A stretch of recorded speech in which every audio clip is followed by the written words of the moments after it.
ဒီနေ့ဗီဒီယိုမှာတော့ Tech Enthusiastic Electronic Engineer တောင်းအနေနဲ့ MacBook တစ်လုံးကို9နှစ်10နှစ်လောက်အကောင်းပကတိနီးပါဒါမှမဟုတ်ကောင်းကောင်းလေး smooth ဖြစ်ဖြစ်ဆက်သုံးသွားလို့ရအောင်စိုးစိုးဝါ damage တွေမဖြစ်လာအောင်ဘယ်လိုလုပ်ရမလဲဆိုရင်ဆောင်ရွက် Tech and Trick ကိုကျွန်တော် sharing လုပ်ပေးသွားမှာဖြစ်ပါတယ် My Tech မြန်မာပရိသတ်ကြောင့်လုံးဝမင်္ဂလာပါကျွန်တော်ဖုန်းကြောက်သူပါကျွန်တော်မပြောခင် MacBook ကိုရေရှည်သုံးလို့ကောင်းအောင်သုံးခံအောင်ဆိုတဲ့နေရာမှာအခုမှစဝယ်မယ်မိတ်ဆွေတွေဆိုရင် RAM 16GB version ဝယ်ဖို့ကျွန်တော်တိုက်တွန်းချင်တယ်အရင်တော့ Apple က base model RAM 8GB နဲ့လာခဲ့တယ်ပေါ့နော်ဥပမာM1 MacBook Air တွေ M1 MacBook Pro တွေနောက် Mac Mini တွေစသဖြင့်ပေါ့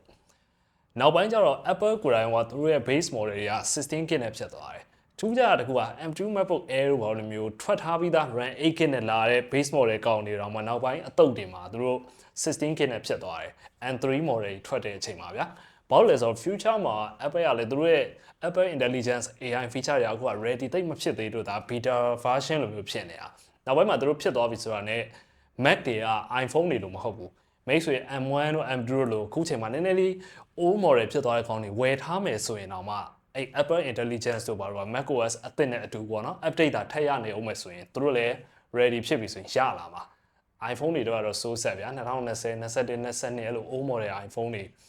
iPhone 15 Pro နဲ့အထက်မဟုတ်လို့ရှိရင်တိတ်မသေးကြဘူး16 Pro အထက်လောက်မသေးကြမယ်ဗျာဘာလို့လဲဆိုတော့အဲ့ RAM မလောက်တာကအဓိက major flaw ဖြစ်သွားတယ်Apple က anti consumer မဟုတ်ဘဲနဲ့မလုပ်ဘဲနဲ့ပေးချင်ပါတယ်ဆိုရင်တော့မအဲ့လို RAM 6GB ပါနေရပါရ AI သုံးဖို့အတွက်ကအဆင်မပြေဘူးဒါကတော့ဘာလို့ Apple ကိုယ်တိုင်က RAM 16GB နဲ့ဖြစ်သွားတယ်ဆိုတဲ့အကြောင်းကိုကျွန်တော်ကကြုံလို့ပြောပြပေးရ anti consumer brand တစ်ခုအနေနဲ့အဲ့လိုမျိုး generous ဖြစ်တယ်ဆိုတာနည်းနည်းတော့ရှားရတယ်ပေါ့နော်ဒါမတက်တာလို့ဒါအရွေးတစ်ခုကြောင့်ဖြစ်သွားတာဒါပေမဲ့မိတ်ဆွေတို့ကအခုချိန်မှာ MacBook တစ်လုံးကို good second hand ကိုက price to performance ဖြစ်လို့ပဲဖြစ်ဖြစ်ဥပမာ M1 Air တွေM1 MacBook Pro တွေဝယ်တာမျိုးပါညာဆိုရင် base model RAM 8GB နဲ့ကောင်တက်နိုင်များမဝယ်နဲ့ storage 256ဖြစ်နေတာပြဿနာမဟုတ်ဘူးအဲ့နေရာမှာကျွန်တော်မိတ်ဆွေအများစုအမှားလုံးမိတက်ကြတာ8256မဝယ်ဘဲနဲ့8512ကိုသွားဝယ်တယ်တကယ်ဆိုလို့ရှိရင်ဖြစ်တဲ့နာ16256ဝယ်လိုက်တာပို့ပြီးတော့ practical ကြတယ်ဘာလို့လဲဆိုတော့ SSD မလောက်တာ external storage တွေနဲ့ဖြည့်ရှင်းလို့ရတယ် RAM မလောက်တာဘယ်လိုမှလုပ်လို့မရဘူးကျွန်တော်တို့ပုံမှန် typical Windows laptop တွေအရင်တော့ကောင်းတယ်လို့မျိုးRAM ထပ်မြင့်လိုက်တယ် RAM ထပ် site တယ်ဆိုတာဒီ M1 M2 chip တွေမှာလုံးဝမရဘူးဘာလို့ဆိုတော့ဒီကောင်တွေက unified memory ထဲမှာတခါတည်း RAM တွေရော processor တွေရော GPU တွေရော NPU တွေရောပြစ်ထည့်တာဗျာအရင်က efficient ဖြစ်တဲ့ARM architecture နဲ့လာတာကောင်းတဲ့အချက်ကတော့သူ့မှာပါတဲ့ RAM 8GB ဆို 8GB 16GB ဆို 16GB system app တွေပါပေါ့နော်သုံးထားပြီးပိုတဲ့ RAM space အကုန်လုံးက GPU ကလည်းသုံးတယ် NPU ကလည်းသုံးတယ်အဲ့လိုမျိုးအဲ့တော့ဒီ M1 နဲ့နောက်ပိုင်းလာတဲ့ကောင်တွေမှာ RAM ကိုမြင့်တယ် upgrade လုပ်တယ်ဆိုတာခုန traditional Windows laptop တွေအရင်တော့ကောင်းနေတော့နဲ့ရှင်လို့ရှိရင်ဒါတော်တော်လေးပိုတောင်မှ worthy ဖြစ်တယ်လို့ပြောလို့ရတယ်ဥပမာ typical gaming laptop တွေမှာကျွန်တော်တို့ RAM ဘယ်လောက်ပဲပါတယ်ပြော GPU အတွက်ကသူ့ရဲ့ dedicated GPU ဥပမာ RTX တွေ GTX တွေက VRAM video RAM ကိုပဲအဓိကသုံးတာဗျာ VRAM 2GB ပါတယ် 4GB ပါတယ်စသဖြင့်ပေါ့ဒီ ARM architecture နဲ့လာတဲ့ M chip တွေနဲ့ MacBook တွေ Mac Mini တွေ Mac Studio တွေအကုန်လုံးကသူတို့ရဲ့ RAM ကခုနကျွန်တော်ပြောသလိုမျိုး storage ရှိသလောက် GPU တွေကလည်းသုံးတယ်ဗျာမျှပြီးတော့ share သုံးတာဆိုတော့တော်တော်လေးကိုသိရမလားအဲ RAM ဘိုင်းမှာတော်တော်မိုက်တယ်ထားပေါ်လေးကျွန်တော်ပြောရင်းနဲ့နည်းနည်းစကားဖေးရောက်သွားတယ်ဒါကတော့ RAM မြင့်လာရင်ဒီနောက်ပိုင်း Apple Silicon MacBook တွေ Mac တွေမှာဘယ်လိုမျိုးပို့ပြီးတော့မိုက်တယ်ဆိုတဲ့အကြောင်းပေါ့နော်ဆိုတော့ base model နဲ့သုံးလေးရနေတာပဲတားကြီးရဆိုလို့ရှိရင်ကျွန်တော်ပြပြမယ်မိတ်ဆွေကရုံသုံးကြောင်းသုံး web browsing တွေပါရဲ့အဲ့လောက်ပဲသုံးမယ်ဆိုရင်ပြဿနာမဟုတ်ဘူးဆိုပေမဲ့ကိုကတကယ်တမ်း MacBook ကနိုင်နေတယ်ဗျာသိတာအခုချိန်ထိ M1 ကောင်တွေကစ 4K video edit တွေကို MacBook Air တွေကစအလွန်ဆုံးဗျာအောက်က cooling pad နဲ့တက်သုံးလိုက်ရင် AC ကျုံလို့ရတယ်ဆိုတော့နိုင်တာပဲဆိုပြီးတော့ 8GB နဲ့တအားကျုံမယ်ဆိုရင်ဒီကောင်တွေက Mac ရဲ့သဘောတရားတခြားအခုနောက်ပိုင်း Windows laptop တွေလိုပဲသူက swap memory တွေယူသုံးပြတာဗျာနည်းနည်းလေးဥပမာပေးပြောရရင်အခုနောက်ပိုင်းဖုန်းတွေမှာ virtual RAM memory extension တဲ့မလားအဲ့လိုမျိုးကောင်းနေလို့မျိုးပဲသုံးတာ storage 256တောင်မှ512ထဲကနေပြီးတော့သူတို့လိုသလောက် 1GB 2GB စသဖြင့်ပေါ့နော် RAM အတုသုံးမိတာဆိုတော့အဲ့ခုန 256GB ပဲဖြစ်ဖြစ်512ပဲဖြစ်ဖြစ်အဲ့ SSD ရဲ့ health ကိုမြန်မြန်ကျစေဘာလို့ဆို rewrite ကိုတစ်ချိန်လုံး physical RAM လိုမျိုးအသွားလုပ်နေရတာဗျာတကယ် SSD တွေဆိုတာ rewrite လို့တစ်ချိန်လုံး non stop လုပ်နေဖို့မဟုတ်ဘူးတင်မလား storage အနေနဲ့ read တယ်နောက်နည်းနည်းကြာမှ write တယ်ဗျအဲ့လိုတင်မလား frequent use ပို့တော့မဟုတ်ဘူးဗျာဆိုတော့တကယ်တမ်းရုံသုံးကြောင်းသုံးဆိုတဲ့နေရာမှာတော့ကျွန်တော်တို့လိုမျိုး Chrome tab တွေအများကြီးဖွင့်တာပေါ့အဲ့လိုစိတ်ရှိလက်ရှိပေါ့နော်ကိုက optimize ဖြစ်ဖြစ်မသုံးချင်တဲ့လူမျိုးဆိုလို့ရှိရင် swap memory ကဖြစ်ကိုဖြစ်တယ်ဟိုမှာ Office 2တွေလည်းဖွင့်ထားတယ် Chrome လည်းဖွင့်ထားတယ်ပြင်ဟိုနည်းနည်းဒီနည်းနည်းဆိုရင်ဘာမှတော့ခုနလို heavy test တောင်လုပ်စရာမလိုဘူး swap memory က 8GB RAM base model ဆိုဖြစ်တယ်ဗျာ ဆိုတော့စကားပြန်ဆက်ရရင်တက်နိုင်တဲ့များ RAM မြင့်တဲ့ version ဝယ်ပါ storage 256ဖြစ်တာတချို့လူတွေအတွက်ကလွဲလို့ရှိရင်လူများစုလည်းအဓိကပြဿနာမဟုတ်ဘူး storage မလောက်ရင်နောက်ကျရင် external ဥမှာဗျာ SanDisk Extreme Pro တို့ဘာလို့လဲမျိုး external 512ဒါမှမဟုတ် 1TB 2TB ဒါမှမဟုတ် Samsung ရဲ့ဟာတွေရှိရဗျာကိုအဲ့ထပ်ပို့ပြီးတော့ဈေးသက်သာခြင်းနဲ့ပို့ပြီးတော့ key ဆန်ခြင်းနဲ့ဆိုရင်ကျွန်တော်တို့မျိုး external SSD enclosure တခုနဲ့ Oregon တို့ဘာလို့ရဲ့ပုံမှန် PC တွေကဗျာအရင် high speed SSD အချောင်းကြီးတွေကိုတက်ပြီးသုံးလို့ရတယ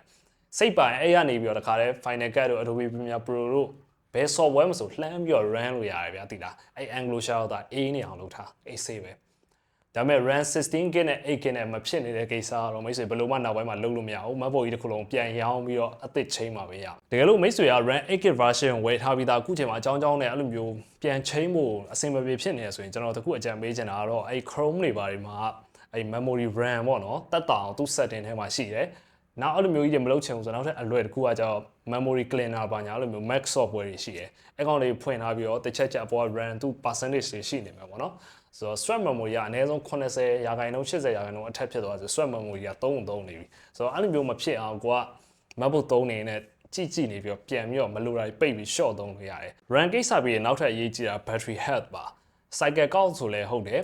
ဒါပေမဲ့အဲ့နှစ်ခုကဓာတ်ရိုက်တော့အများနဲ့အချိုးမကြဘူးကျွန်တော်ပြပြမယ်ဥပမာမိတ်ဆွေက cycle count မတက်ချင်ဘူးဆိုလို့ရှိရင်ကျွန်တော်တို့အာသွင်းမျိုးတောက်လျှောက်တက်ထားလိုက်တယ်ဆိုရင် cycle count ကတော်တော်လေးကိုမတက်တော့ဘူးဒါပေမဲ့လို့မတက်တော့လို့okay လားဆိုတော့မဟုတ်ဘူးအဲ့လိုပဲပုံမှန်ရိုးရိုးလေးပဲတန်းပြီးတော့တက်ထားပြီး ever သုံးနေမယ်ဆိုရင် battery health ကတော့မြန်မြန်ကျမှာ Apple သုံးထားတဲ့ lithium ion battery တွေက cycle count ပြန်ပြန်1000ဝန်းကျင်လောက်ရှိသွားရင် battery health 80%နဲ့အောက်ကိုရောက်သွားမဲ့သူ average အနေထားတစ်ခုရှိတယ်။အဲ့ညမှာ cycle count ဆိုတာဘာလဲမသိသေးတဲ့လူတွေနည်းနည်းရှင်းပြအောင်မယ်ဆိုရင် R0 ကနေ 100% ထိတစ်ချိန်ဖြစ်တာ one cycle count လို့ခေါ်တယ်။အဲ့ဒါအများအား0ကနေ100ထိအဲ့လိုကြီးပုံသေးဖြစ်နေမှာမဟုတ်ဘူး။မှတ်ထားပါတော့ကိုက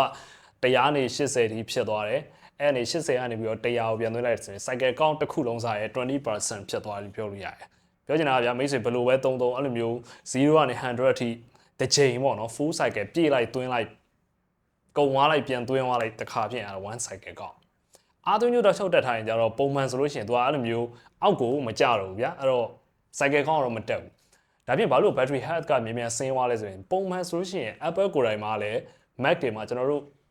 ့မျက်စိနဲ့မြင်လို့အောင်ပြောရင် gaming laptop တွေဘာတွေမှာပါတယ်မျိုး bypass charging စနစ်က auto မပါဘူးအခုချိန်ထိတော့မရှိဘူးသူ့မှာ intelligent charging ဆိုမျိုး battery ကိုတက်တာစေတဲ့တဖြည်းဖြည်းချင်း80နဲ့100ကိုဖြည်းဖြည်းချင်းမှသွင်းပေးတဲ့ဟာလိုမျိုးဟိုမြောက်ဒီမြောက် saving mode လောက်ပဲပါတယ်ကျွန်တော်ပြောတာမယုံလို့ရှိရင် external monitor နဲ့ပဲဖြစ်ဖြစ်ဒါမှမဟုတ်လည်းအမြဲတမ်း 100% အဲ့လိုကြိုးတက်ထားပြီးတော့သုံးနေလို့ကြည့်လိုက်သူတို့ cycle ကောင်းတော့မတက်ဘူးဒါပေမဲ့ battery health ကတော့အဲ့လိုမသုံးတဲ့လူတွေထက်ဆိုင်နည်းနည်းလေးပိုကျနေအောင်တွေ့ရတယ်တချို့တွေမှာဆိုမြန်မြန်2နှစ်3နှစ်လောက်ဆိုရင်တော်လေးထိုးဆင်းသွားရှိရပေါ့အဓိက cycle ကောင်းမတက်ပေမဲ့ lithium ion တွေရဲ့သဘောတဘာဝကသူက20-80ကြားမှာပဲ battery capacity ရှိနေတာကိုပို့ပြီးတော့ optimize အဖြစ်ဆုံးလို့ပြောထားတယ်အမြဲတမ်း100ဖြစ်နေလို့ရှင်လဲ battery ဖောင်းလာတာမျိုး battery health မြန်မြန်ကျတယ်လို့0တစ်ချိန်လုံးရောက်သွားရင်လဲ battery ကအရန် stress ဖြစ်သွားပြီးတော့ battery health ကိုတော်တော်ထိခိုက်စေတယ်ဆိုတော့ပုံမှန်သုံးတဲ့လူဆိုတော့20-80ကြားမှာပဲထားပြီးသုံးပေးပေါ့နော်ဆိုတော့အဲ့ဒါအမြဲအဲ့လိုလုပ်လို့ဆိုတာခက်တယ်ဘာလို့ဆိုအာသွင်းမျိုးတောက်လျှောက်တက်ထားပြီး80မှာချွတ်နေရတယ်ဆိုလို့ရှင်လဲ battery တော့ခုနလို health ထိန်းနိုင်တယ်ဒါပေမဲ့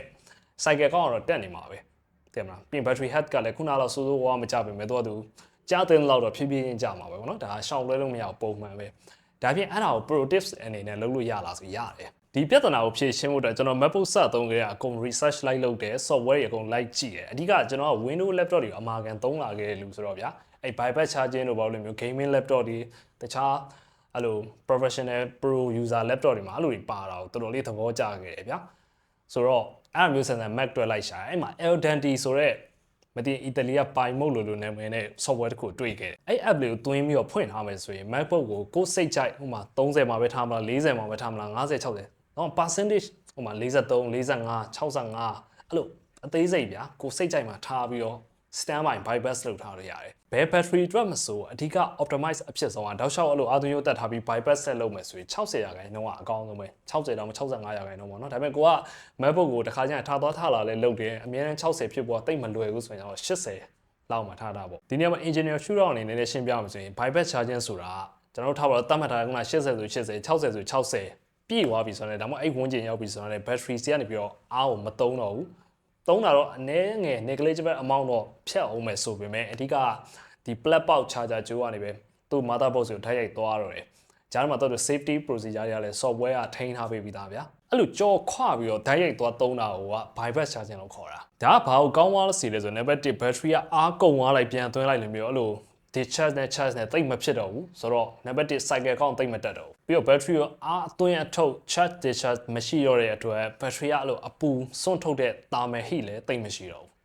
းတကယ်တမ်းဖုန်းတွေ laptop တွေအဲ့လိုမျိုးပူကျစ်လာတဲ့ဆိုတဲ့နေရာမှာ processor CPU GPU ကြောင့်အပြင် battery ကြောင့်ဆိုလည်းမှန်တယ်ဆိုတော့အနည်းဆုံးတော့ဒီ battery ကနေပြီးတော့အပူထွက်တာကြီးပိုတက်တာပါတယ်အဓိက MacBook ကိုဒီတိုင်းမသုံးဘဲနဲ့ကျွန်တော်လိုမျိုးရုံးမှာဒါမှမဟုတ်အိမ်မှာ external monitor အကြီးတစ်ခုနဲ့အဲ့လိုတက်ထားပြီးတော့ clamshell mode လိုမျိုးပေါ့နော် standby desktop တစ်လုံးလိုမျိုးအသုံးများတဲ့လူဒါမှမဟုတ်လည်းဗျာကိုယ့်ကိုယ်ဇပွဲမှာထိုင်နေလို့ရှိရင်အားသွင်းကြိုးတက်ထားတဲ့လူတွေအတွက်ကဒီ Eldandy app ကတကယ် life saver ပဲဘာလို့လဲဆိုတော့သူ့ရဲ့ free version အလကားရတဲ့ version မှာတင်ကိုတော်တော်များများ full function တကယ်အိမ်မှာဖြစ်မနေ feature သုံးလို့ရတယ်ဗျာဝယ်သုံးမယ်ဆိုရင်တော့ကိုကမဘယ် percentage ရောက်ရင်ဘယ်အချိန်ရောက်ရင်ဘယ်လိုပြောင်းသွားတယ်ပေါ့အဲ့လိုနည်းနည်းလေး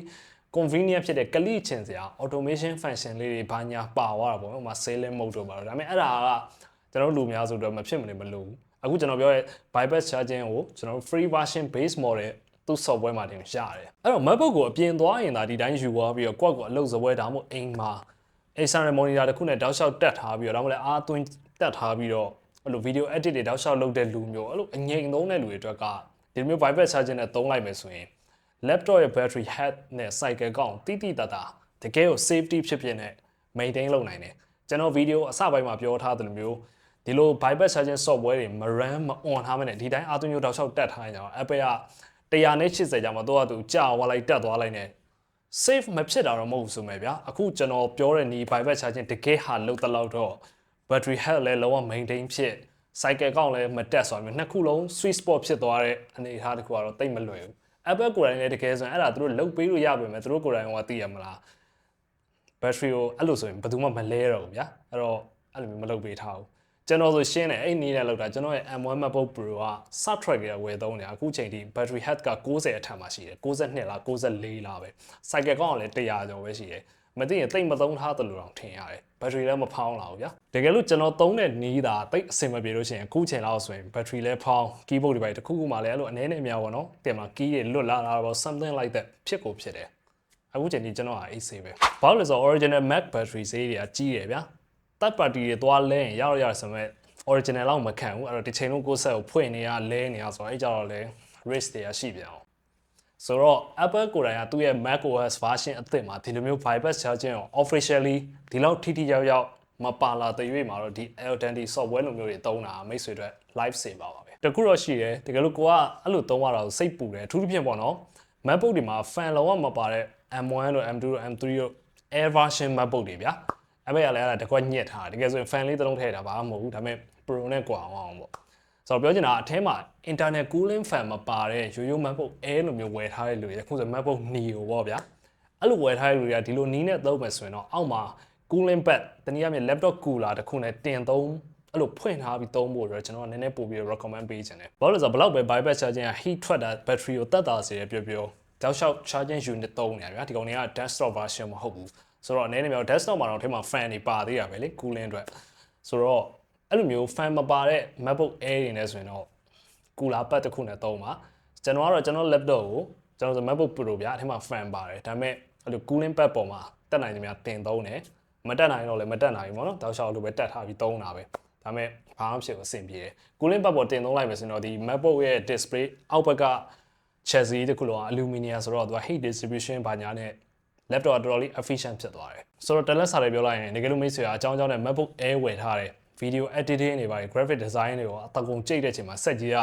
မနိုင်တယ်လို့မျိုးအရန်ကိုပူကျစ်တက်လာတယ်မကောင်းဆိုကြတယ်အဲ့လိုမျိုး cooler pad တစ်ခုပေါ်မှာခက်အေးပေါ့နော် cooling pad တစ်ခုနဲ့တက်သုံးဖို့တော့ကျွန်တော်တခါလေ recommend ပေးခြင်းတယ်ဒုတိယအချက်အမှားလုံးမိကြတာကတော့ MacBook တစ်လုံးဝယ်ပြီးရင်အရန်ကိုရိုးသေးပြီးတော့တကယ်မှာပြန်ရောင်းတဲ့ခါမှာလည်း resale value ကောင်းပြီးတော့ MacBook ဖြစ်နေတဲ့အတွက်ကိုကျွန်တော်ကအစဗျာပို့ပြီးတော့ Windows laptop တွေထက်ဆိုင်ရိုးသေးမိတယ် accessory တွေလည်းပေါ်တာ哦အဲ့တော့ဒီ laptop ရဲ့ chassis တွေကိုအပေါ်တွေရောအောက်တွေရောပြင်မလား head shell cover တွေအထူကြီးတွေ protective ဖြစ်အောင်ဆိုကျွန်တော်တက်ကြတယ်နောက်အတွင်းဘက် display ကိုလည်းမှန်မကွဲရကတ်တယ်အပြော့တယ်မဟုတ်ဘူး Tumbler glass တွေမျိုးနည်းနည်းလေးမာတဲ့ကောင်တွေတော့ရှိတယ်ပြီးတော့ keyboard ကိုလည်းဒီလိုမျိုး keep cap protector တွေဒါမျိုးတွေနဲ့ကတ်ထားတယ်ပေါ့နော်ဆိုတော့အဲ့အချက်တွေက အမြဲတော့အားလုံးမှားနေမှာမဟုတ်ဆိုမဲ့နည်းနည်းသတိထားစရာရှိတယ်ဘာလို့လဲဆိုတော့တချို့ hash share case တွေကဒီ laptop ရဲ့အပိတ်ပေါ့နော် hinge နဲ့ဒီ frame ကြားမှာနည်းနည်းလေး disturb ဖြစ်သွားတာရှိတယ်နောက်ကအဲ့မှန်မကွဲ tumbler glass တွေမှာနည်းနည်းလေးမာတဲ့ကောင်တွေခါကျအဲ့ laptop နဲ့အပိတ်ကြားမှာ pressure တခုအမြဲသွားဖြစ်နေတာမျိုးရှိတယ်ဘာလို့လဲဆိုတော့ Apple ကသူ့ရဲ့ MacBook တွေကို architecture အရသူလုပ်ထားတာလုံးဝ precise ဖြစ်လွန်တယ်ဂျားမှာဗျာအကြားလက်တွေပါ space တွေပါအဲ့လောက်ခြံထားတာမို့လုံးဝအချစ်ပေါ့ဗျာဆိုတော့တချို့ case တွေမှန်မကွဲအကက်အမာတွေကကြောင့်အဲ့ဒါတွေကိုသွားပြီးတော့ဂျားထဲမှာထိခိုက်သွားစေတယ် Apple ကိုယ်တိုင်ပြောထားတာသူတို့ရဲ့ display နဲ့ keyboard ကြားထဲမှာစာရွက်တစ်ရွက်စာအပါးလေးစာလောက်ပဲနေရာလွတ်တယ်လို့ပြောတယ်ဆိုတော့ကိုကအရန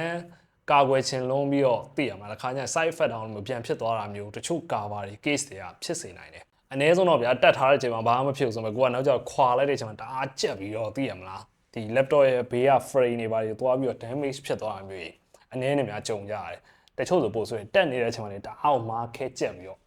ဆိုမနေတက်လိုက်ရတာမျိုးကျွန်တော်လည်းရမျိုးကြုံဘူးတယ်ပေါ့နော်ဆိုတော့နောက်ကျကျွန်တော်မတက်တော့ဘူးကိုကကို laptop အိတ်လေးကိုပဲတေချာပို့ပြီးတော့သုံးလိုက်တယ်ပို့ပြီးတော့ game site ကင်လိုက်တယ်ဗျာအခုကျွန်တော်ပြောခဲ့တာကြီးကမင်း laptop ယူကိုဒီလောက်ဈေးကြီးတာ carefree ကင်အောင်တထေးလည်းမဟုတ်ဘူးဆိုပြီးတော့ solid ကတက်စရာလို့ရှိတယ်ဒါပေမဲ့တကယ်ကျွန်တော်ပြောရယုံတချို့လူတွေ MacBook တွေကိုကျန်ရိုးသေးသေးသုံးနေရတာနဲ့ display တွေပြတ်လာတယ်လို့ပါတော့ display ကျိုးတွေလွတ်ကုန်တယ်ကျိုးလွတ်တာမှတော်သေးရဲ့ဗျာကျိုးလေးပါပြန်လဲလိုက်နောက် LCD တခုလုံးထိသွားပြီးတော့အကုန်လဲရတယ်ဆိုတာဒါမျိုးတင်မလား protected အဖြစ်လုံသွားပြီးတော့ side effect ဖြစ်သွားတာတွေကြောင့်လည်းမမှားဘူးအဲ့လိုမျိုး case တွေရှိတယ်ပြီးတော့ keypad တွေကြားထဲမှာဖုံမဝင်အောင်ဆိုပြီးဒီလိုမျိုးတွေကျွန်တော်တို့တက်ကြရပါတော့အမြဲတောက်လျှောက်ဒီတိုင်းပုံသေးမတက်ထားဖို့ကျွန်တော်ပြောချင်တယ်ဘာလို့ဆိုအနေနဲ့များဗျာအထဲကအောက်ကဟာဒီမှာလည်းတော့သူဖုံတွေကဝင်သွားတယ်ကျွန်တော်ဖြုတ်ပြီးတော့ cleansing လုပ်ပြီးတော့အဲ့ keycap predator တွေမှာလည်းသူကနေ less gear တွေကကျွန်တော်တို့နှိပ်တယ်လို့ပေါ့နော်တအားပေတယ် original keyboard ထက်တော့တချို့ဟာတွေပေါ့နော်ပို့ပြီးတော့ဆွဲတာရှိတယ်အဲ့ဒါကြီးကကျွန်တော်တို့ screen ပိတ်လိုက်ကြမှာ screen မှာလည်းသွားပြီးတော့အဲ့ဒါကြီးတော့ကတ်သွားစေရနဲ့အဲ့လိုနဲ့ဘာဖြစ်လဲဆိုတော့တန်တရားလဲတာ screen ပြန်ပြီးတင်မလာ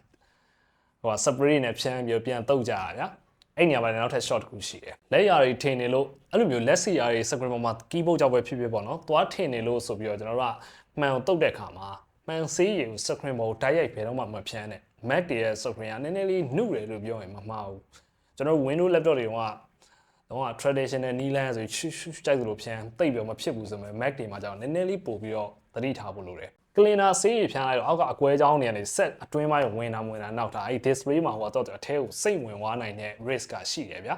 ဆိုတော့အများနဲ့ကျွန်တော်တို့က cleansing လုပ်မယ်ဆိုရင်တုံးမဲ့အဝတ်နုကိုပဲဖြန်းပြီးတော့မှ laptop ကိုတုပ်စေချင်တယ်တခါမှအဲ့လို screen ကိုတိုက်ရိုက်မဖြန်းစေချင်ဘူးပြီးတော့နူးညံ့တဲ့အဝတ်နုလေးနဲ့တုပ်ပေါ့နော်တွေ့ကြရအဝတ်နဲ့တုပ်လိုက်တာပဲဆိုတာမျိုးလည်းတက်နိုင်မှမလုပ်စေချင်ဘူးအထူးသဖြင့်ကိုလူက laptop ရဲ့ screen ကိုလုံးဝ protection မှန်မကွဲအပြော့ပဲဖြစ်ပေါ့နော်ဘာမှမကတ်ထားဘူးဒီတိုင်း native သုံးတဲ့လူဆိုရင်ကျွန်တော်အခုပြောတဲ့ချက်ကိုပို့ပြီးတော့ queue ဆိုင်ပေးပါနောက်ဆုံးချက်ကတော့ heat management အပိုင်းပေါ့နော်ကျွန်တော်တို့က MacBook ကိုသုံးကြတဲ့အခါမှာလူတွေက convenient ဖြစ်တယ်ဆိုပြီးတော့သိရမှာလားဒီလိုမျိုးဗျာသွားလျာပုံပေါ်တင်သုံးတာတို့ပုံပေါ်တင်သုံးတာနဲ့တော်သေးတယ်ဥမာခြေထောက်တွေပိုင်းမှာနေရာလွတ်သေးရဗျာကျွန်တော်တို့ကတင်ပေါ်မှာခေါင်းပေါ်တင်ပြီးတော့ Netflix ကြည့်တာတို့တောက်လျှောက်အဲ့လိုမျိုးသိရမလားကတင်ပေါ်မှာသုံးတာတို့ဒါမှမဟုတ်လေတချို့ကျတော့ရှိရဗျာဇပွဲပေါ်တော့တင်သုံးတယ်ဒါပေမဲ့အောက်က laptop အောက်ကို cooling pad တို့ဘာလို့ stand တို့နဲ့သုံးတာမဟုတ်ဘဲနဲ့ laptop ထည့်တဲ့အိတ်သိရမလားအဲ့ case ပေါ်မှာ laptop ကိုဒီလိုတင်ပြီးတော့သုံးတာအဲ့တော့ဘာဖြစ်လဲဆိုတော့ငကိုက Mac တွေဆိုတာလုံးဝဗျာကျမ်းမြင်တယ်လုံးဝပပလေးပဲနေရာခွာတာဆိုတော့အပူစွန့်ထုတ်ဖို့ fan တွေကနေတင်မှာလေအသွင်းထုတ်လုပ်ဖို့အတွက်သူ့မှာ ventilation ကောင်းတဲ့နေဟာလုံးဝမရှိတော့ဘူးသွားပြီးတော့ပိတ်ဆို့တယ်မျိုးဖြစ်စေတယ်ဒါကတစ်ချက်အဲ့ဆိုမိတ်ဆွေတို့ကမေးမှာပါဟာ air version တွေဆိုရင်အစကတည်းကပန်ကာမှမပါတော့ပန်ကာမပါလဲဒီ aluminum chassis တစ်ခုလုံး Apple က heat sink အနေနဲ့သုံးထားတာပြောချင်တာ laptop ကြီးတစ်ခုလုံးပူလာမယ်ဗျာအဲ့လိုနဲ့အပူတွေကအပြင်ထွက်မယ်ပေါင်ပေါ်တင်တော့ရင်တော့ကိုယ်တိုင်းနဲ့ကိုယ်ကန်ပေါ့နော်ပေါင်ထဲကိုအပူတွေကဝင်သွားမယ်ဥမာယောက်ျားလေးဆိုရင်အမျိုးရရင်တော့ research တွေရှိရပန်းသေးပန်းညွန့်တွေဖြစ်စေတာတို့ခန္ဓာကိုယ်ရဲ့အဲ့လိုအပူတွေဝင်သွားတယ်ဆိုတာအမြဲဖြစ်နေဘယ်ဟာမှမကောင်းဘူးဗျာထားပါတော့ set အတွက်ကကြတော့ထားပါတော့ခုန air တွေမှာ fan မပါဘူးဆိုပေမဲ့ကျွန်တော်တို့ကအဲ့လိုခေါင်းပေါ်မှာတင်သုံးတာတို့မှုရပေါ်မှာသုံးတာတို့ကကြတော့ဒီ laptop ရဲ့ chassis ကလေနဲ့အနည်းဆုံးတော့ဗျာအောက်ဘက်ကြီးတစ်ခုလုံးတချို့ဆိုဘေးတွေပါနည်းနည်းမထိတော့ဆိုတော့တဲ့မလားလေဝင်လေထွက်မကောင်းစေတော့ဘူးဗျာအဲ့တော့ဘာဖြစ်လဲဆိုတော့ကိုကဒီတိုင်းလေး web browsing လေးလုပ်တာရုပ်ရှင်ဗီဒီယိုကြည့်နေတာတဲ့ office လေးသုံးနေတဲ့တင်ကို set ကြီးကတီးသသားကိုပူလာတယ်တချို့တွေဆိုခံစားမိနေမယ် keyboard မှာတင်ပူလာတယ်ဗျာအဲ့ဒါကိုထူပြောင်ပြောင်နဲ့သုံးနေကြတာအဲ့ဒါကြောင့်ကျွန်တော်ပြောနေတာပါနော် set ပူတာကိုကတိတ် view မဆိုင်ဘူးဆိုရင်တော့ဘာဖြစ်လာမလဲဆိုတော့ FPS ကြာတာတွေဘာတွေကထားလိုက်အောင် battery health ကိုတွားပြီးထိခိုက်စေရဘာလို့ဆိုတော့ဒီ battery ပြက်စေတဲ့ထဲမှာအရင်ပူလွန်းတာအေးလွန်းတာအမြဲတမ်းတက်ရောက်မှုရှိအဲ့တော့နေစာတူကနေစဉ်ပေါ်မှာအခုကျွန်တော်ပြောသလိုမျိုးသေချာစပွဲပေါ်အညီမှာတင်သုံးတာတို့ cooling pad ဒါမှမဟုတ် stand တစ်ခုပေါ်မှာတင်သုံးတာမလုပ်ဘူးဆိုလို့ရှိရင်စက်ကအမြဲတမ်းမလိုအပ်ပဲပူနေပါဗျာဒါကရိုးရိုး case လေးတွေမှာတင်ပြောရအောင်နော်တကယ်လို့ကိုကကုန်တင်နေအမှန်ကန်ကျုံနေတာတို့ video editing တွေ photo editing တွေမှာလုပ်နေတာတို့ graphic design တွေအဲ့လိုမျိုးက convenient ဖြစ်တယ်ဆိုပြီးကိုကအဲ့လိုလေးအမြဲလုပ်နေမယ်ဆိုရင်ပြောမနေနဲ့တော့အဲ့တော့ကျွန်တော်ပြန်ပြောပါမယ် MacBook တွေကိုသုံးတဲ့အခါမှာတကယ်ကိုကရေရှည်ကောင်းကောင်းမွန်မွန်သုံးကျင်တယ်ဆိုလို့ရှိရင် flat display စပွဲအညီပေါ်မှာတင်သုံးပါပိုကောင်းတာအောက်က cooling pad တစ်ခုခံသုံးပါဒါမှမဟုတ် stand တစ်ခုခုဖြစ်ပေါ့အဲ့လိုမျိုး ventilation တွေသွားပိတ်တယ်ဆိုတဲ့နေရာမှာလေချောင်းပိတ်ုံနဲ့မဟုတ်ဘဲနဲ့အဲ့ခုနမှွေရပေါ်ခေါင်းပေါ်ဒါမှမဟုတ်ခုနအိတ်ပေါ်ကနေပြီးဖုံနေရှိရဗျာသိလားအဲ့ဒါတွေကဆက်စချင်းမသိတာဆိုရင်အမြဲဆိုရှင်ဆက်တယ်ဝင်သွားတယ်ဗျာကျွန်တော်ဖွင့်ပြီးတော့လဲဆေးရတယ်ပဲရလဲအမြဲလှုပ်ချင်မှာမဟုတ်ဘူးဆိုတော့အကောင်းဆုံးကတော့အဲ့လိုတွေတိတ်ပြီးတော့မသုံးစေချင်ပါဘူးဆိုတော့ summary ပြန်ချောက်အောင်မယ်ဆိုရင်တက်နိုင်တဲ့များ cycle ကောင်းမတက်အောင်ကျွန်တော်ခုနပြောခဲ့တဲ့ L10T လိုမျိုးဒါမှမဟုတ်တခြား app တွေလည်းရှိကောင်းရှိလိမ့်မယ်အဲ့လိုမျိုးအမှန်ကန် bypass charging ဖြစ်တဲ့ software ကိုသုံးပြီးတော့တောက်လျှောက်အားသွင်းကြတက်ထားပြီးတော့သုံးပါကိုဆက်ကပူတယ်နည်းနည်းစိတ်ပူတယ်ဆိုလို့ရှိရင်အောက်ကနေပြီး cooling pad တစ်ခုနဲ့သုံးပါအထူးဖြင့်ဒါ external monitor နဲ့ MacBook ကို PD charging နဲ့တွင်းပြီးတော့သုံးနေမဲ့လူတွေအတွက် clamshell mode တွေပါတယ်အဲ့လိုမျိုးပေါ့နော် desktop လိုမျိုးသုံးရတဲ့ mode တွေဘာမှဖွင့်နေစရာမလိုဘူးပို့ပြီးတော့ထိရောက်တယ် battery အတွက်လည်းကောင်းတယ်နောက်တစ်ခုက laptop ကိုမလိုအပ်ဘဲနဲ့တချို့အရန် productive ဖြစ်လွန်းတဲ့မာခဲနဲ့ hashshare case တွေတက်သုံးတဲ့အခါမှာနည်းနည်းလေးပို့ပြီးတော့အမျိုးအစားကောင်းတာရွေးသုံးပါအဲ့လိုပဲ screen protection မှန်ကတ်အတွက်ကိုလည်းတအားမာလုံးနဲ့ Templar glass တွေအထူတွေတချို့ဆိုရှိရဗျာတန်လိုက်အဲ့လိုကတ်လိုက်ရတဲ့ဟာအဲ့ဆိုနည်းနည်းထုတယ်ပြီးတော့ protection privacy ဘာညာ protection ဆိုပြီးတော့ဒီကင်မရာကိုပိတ်တဲ့ဟာတွေပဲအဲ့လို sticker တွေရှိရဗျာအဲ့လိုမျိုးရှောက်မလုံးနဲ့သူကပို့ပြီးတော့ထုသွားပြီးတော့ဒီလိုကွက်တိပိတ်တဲ့အခါမှာအနေနဲ့များသွားပြီးတော့တက်ရောက်မှုရှိတယ်ပြီးတော့ laptop screen ကိုမှန်ဆေးရဘယ်တော့မှတိုက်ရိုက်မဖြန်းနဲ့အဝတ်ပေါ်မှာပဲဖြန်းပြီးတော့နူးနူးညံ့ညံ့လေးတုပ်ပေးပါနောက်ဆုံးအနေနဲ့တော့ set ကိုမျက်နှာပြင်ညီညီတွေမှာပဲတက်နိုင်နေမှာတင်သုံးပါဒါမှမဟုတ် stand တစ်ခုနဲ့သုံးပါအနည်းဆုံးတော့ set overheat တက်တာကိုတက်တာသလိုကိုယ့်အတွက်တည်းဒီလိုငုံသုံးနေရတာမျိုးဆက်ကြောတက်တာကိုလည်းပိုတက်တာစေတယ်ဆိုတော့အခုကျွန်တော်ပြောခဲ့တဲ့နီလန်းလေးတွေအတိုင်းလုပ်မယ်ဆိုတော့ကိုယ့် MacBook ကသေချာတယ်ဝယ်ပြီး4 5 6နှစ်9နှစ်ကလောကအကောင့်မကတိပဲကန်ကောင်းရင်9နှစ်10နှစ်9နှစ်လောက်ထိကို battery သားတဖြည်းဖြည်းလဲရင်လဲလိုက်ရမယ်ဗျာကျန်တဲ့ set ပိုင်းဆိုင်ရာတွေဥမာအဖြစ်များတဲ့အဲ့ display တွေပြတ်ကုန်တဲ့ကိစ္စလိုမျိုးဈေးကြီးတဲ့ဖြစ်ရင်မတက်တာတဲ့ကိစ္စတွေအနေနဲ့များတက်တာသွားပါလိမ့်မယ်အခုကြည့်နေတဲ့မိတ်ဆွေတွေထဲမှာ MacBook သုံးနေကြတဲ့ user တွေရှိလားဒါမှမဟုတ် MacBook ဝယ်ဖို့စဉ်းစားနေတဲ့လူတွေရှိလားအခု Apple ကအသစ်ထွက်ထားတဲ့ price to performance MacBook Neo ကိုဝယ်ဖို့ချောင်းနေလူတွေဒါမှမဟုတ်ဝယ်ပြီးတဲ့လူတွေရှိလားကိုယ့်ရဲ့အတွေ့အကြုံ user experience ဒါမှမဟုတ်ကိုယ်အတွေးမြင်တဲ့အားလုံးကိုလွတ်လွတ်လပ်လပ်ဖောက်တယ်ချခဲ့လို့ရပါတယ်အားလုံးကိုကြိုးဆိုပါတယ်တကယ်လို့ဒီဗီဒီယိုလေးသဘောကျရဆိုတော့ like and share လုပ်လို့ရပါတယ်လိုအပ်မယ်ထင်တဲ့ကိုယ့်ရဲ့မိတ်ဆွေတငယ်ချင်းညီကိုမောင်နှမတွေကိုလည်းမျှဝေပေးလို့ရပါတယ် sharing is caring ပါဗီဒီယိုဆုံးဖြတ်ကြည့်ပေးတဲ့အတွက်အားလုံးကိုကျေးဇူးတင်ပါတယ်ကျွန်တော်ကတော့ဖုန်းကြော်သူပါဒီလိုမျိုးအကျိုးရှိတဲ့ tech video တွေ knowledge sharing တွေကိုသိချင်တယ်ဆိုရင်တော့ကျွန်တော်တို့ MyTech မြန်မာရဲ့ Facebook YouTube နဲ့ TikTok တွေမှာ like follow subscribe တွေလုပ်ထားလို့ရပါတယ်နောက်ဗီဒီယိုမှာပြန်တွေ့မယ်